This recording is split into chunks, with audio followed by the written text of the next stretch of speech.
Good morning. All right, I've checked my hair, and this is the second time I've recorded, so I've also checked to see that I'm recording because the first one wasn't technically a recording. On this one, I'm going to be going over a forward proxy use case, and I'm going to be using BIG-IP for this. It doesn't come up all the time, but it does come up, and BIG-IP is a great solution to go forward proxy with as well to protect some resources reaching out to places maybe on the internet or across, I don't know, some kind of private environment, and whether or not they should be allowed to do those things. If you Google how to do a forward proxy on BIG-IP, you end up with what looks like this access page. And you do not need access to make the forward proxy solution work. What access does is it adds some security, right? Doing things around identity of the user. Now, if all I want to do is just protect resources internally from going to someplace, or maybe I just want to open a firewall port for a single address for many resources, the forward proxy use case doesn't need access. Now, should you use something like access? Sure. If you're looking for that zero trust, SASE, ZTNA authentication on SWG, there's a whole bunch of alphabet soup to do those types of solutions. Access would play an incredible role in that. But just to allow traffic inside passing through a BIG-IP to go outside on HTTP, you don't need the full-blown authentication authorization. So what I'm going to do is show you some code on what this looks like. And then from there, you can experiment and see where you could add security features to that if you wanted to. Now, the article does have a really nice picture, and it is kind of the idea of what's going to happen. I have internal clients. They're going to go out through a BIG-IP. That BIG-IP is going to allow them access to some resource on the internet or outside of their security boundary. Now, in this case, there are some other ways to do this too with snap pools, but it doesn't quite equate the same. So we're going to do it with the HTTP one, and I'll show you what that looks like. So same idea, except for the only real part you need in here is the DNS resolver. If you plan on doing things like traffic policies, to be able to block on DNS names, you'll need the DNS resolver. You will also need this step right down here for a custom HTTP profile. And you should do that because you don't want to use an HTTP profile that maybe already lives on your box and then somebody goes and monkeys with that's shared across a bunch of them and then you break, right? So you should, as a best practice, create your own HTTP profile if it's specific for your app, and this one is. So this one's going to be in explicit proxy mode, right? And then it's also going to have the DNS resolver. And then it's also going to have this setting, the default connection handling, switched from deny to allow. And that's going to allow the traffic to flow. Now, this will allow all traffic to flow. So should you place something more on this virtual server? Yes, place Advanced Firewall Manager, place an iRole, place a traffic policy, place something on there that stops traffic from getting to these. Now, this is an explicit proxy, which means somebody is going to have to define it on the client to get to it, but still you don't want some random client finding out what that is and then giving them just, complete access to the internet. So make sure that you do put some other constraints on here, but it lets you create a really good base for a forward proxy use case. As everything, I try to do it in code. So jumping over into the code side of this, what we have here is I did it in AS3. And for me, this is not a shared resource, so it's not going in my common. It is its own application. It's a forward proxy application. So I'm doing it as its own AS3 declaration. So this chunk will build the forward proxy, right? And then from there, I can use my explicit settings on my clients and then send that over, right, for traffic wanting to leave. So walking through what it looks like in here, this is AS3. I have my AS3 set as a variable in Terraform, so make sure you replace that with whatever version of AS3 schema is your standard. And then down a little bit below that, I've got a virtual server as 10037.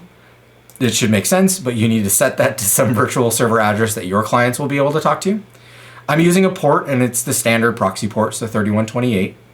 Then right here, you can see I've got that custom HTTP profile, and I'm going to use this profile, which is the same one that's right here, right? It's outside in its own class.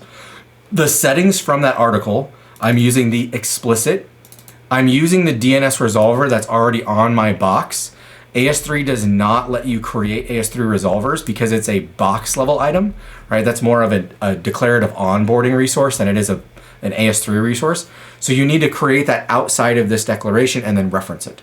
And make sure if you are going to reference an external DNS and you're trying to use this as a forward proxy solution, you probably want the name servers in that external DNS to be publicly facing, right? Or know about external zones.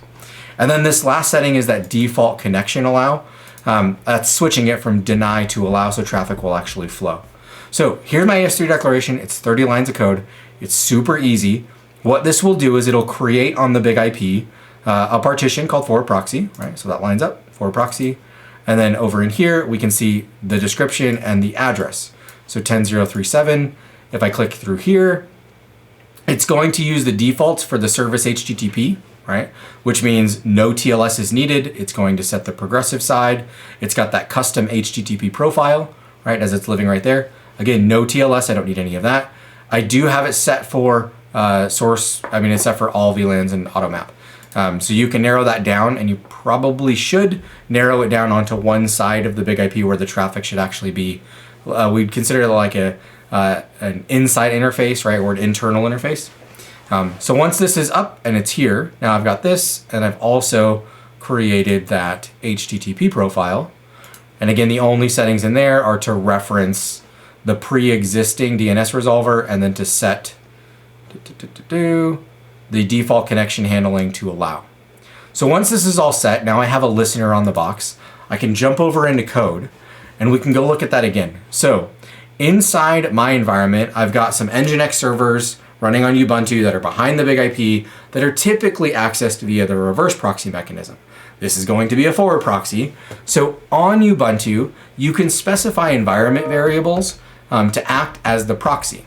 Now you can specify them as HTTP, UDP, or HTTP, non-standard protocols, HTTPS, etc. They're all set what seemingly looks like as environment variables, but setting it the way that I have kind of highlighted here, we'll set it as a session environment variable. So make sure you set it to be persistent environment variables if you needed to do that. Now, what I'll do here is I'm gonna go ahead and add this, which is that 10037, right? So I add that in there, and then I just want to go to a website, right? I'm gonna use GitHub in this case, going to the website, and it pulls all of the XML. So the page is there, right? I have access to it and I can see what it looks like. Now, I'm doing this on a Ubuntu box in a command line. You would likely put this in a browser, right?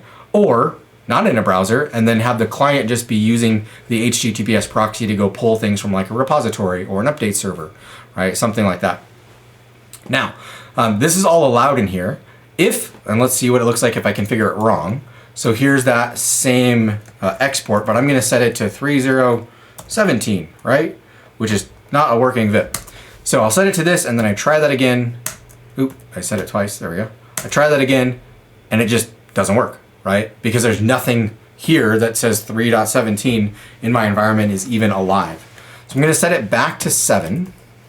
And then from here, what we'll do is we'll go look at the BIG-IP, and then we can see what it looks like in the BIG-IP. So jumping back over here, I'll go to virtual servers, I'll click on that forward proxy one, right? And then from here, I get to actually see some statistics. So if I look at the statistics page, now you can see I have some traffic flowing in and out, right? It's not set to auto refresh, but we can see I have some requests, right? Total requests. They've all been successful. Been trying this before doing the video to make sure that it actually works, right?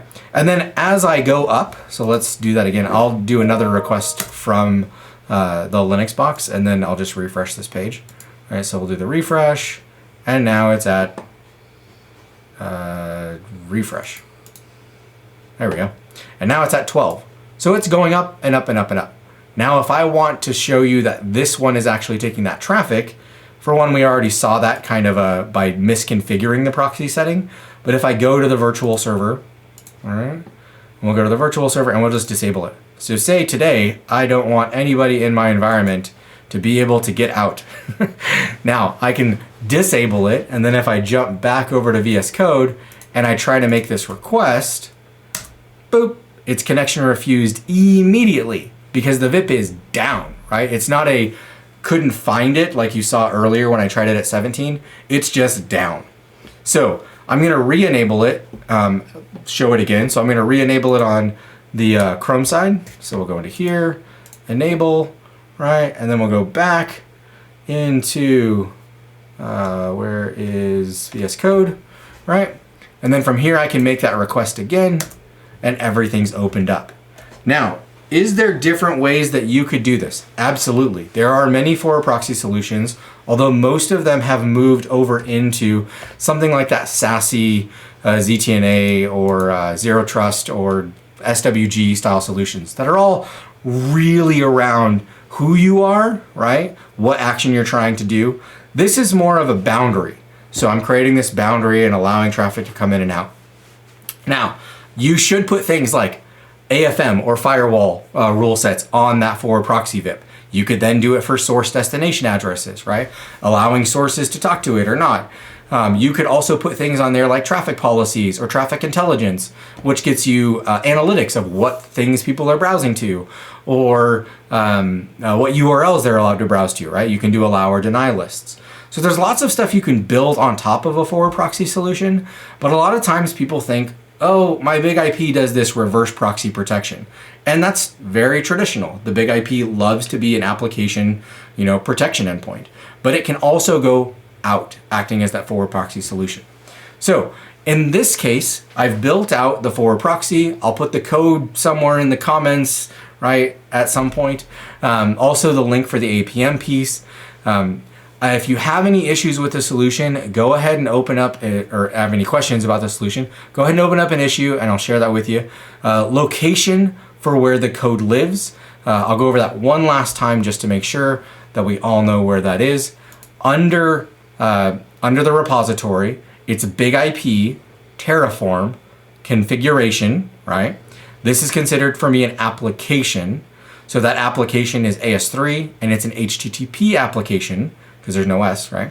And then this forward proxy AS3 template file, and just make sure you update because I have some variables in my template files. As always, I wish everybody good luck and happy holidays.